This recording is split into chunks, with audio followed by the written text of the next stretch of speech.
Franca nderon Ermonela Jaon me titullin kalorëse e arteve dhe letrave. Sopranin shqiptar Ermonela Jao është dëruar në Francë me titullin prestigjioz Chevalier d'Art et de Lettres, një nga vlerësimet më të larta që i jepet për personalitetet me kontribut të shquar në artë në kulturë. Artistja shqiptare, e cila prej vitesh interpreton teatrat më të rëndësishme të botës, dau emocionet e saj përmes një reagimi në rrjetet sociale.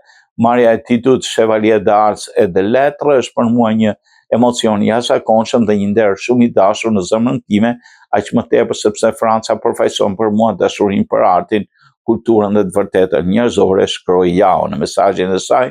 Soprano e falenderoi gjithë personat që kanë shoqëruar në rrugtimin e saj artistik, duke përmendur në mënyrë të veçantë agjentin e saj prej shumë vitesh, Dominique Ribert, për besimin në mbështetjen e vazhdueshme, si Jean-Philippe Thiellet, për përkushtimin ndaj operës dhe kulturës. Jao theksoi se ceremonia mori një kuptim të veçantë pasi u zhvilluan në praninë e miqve.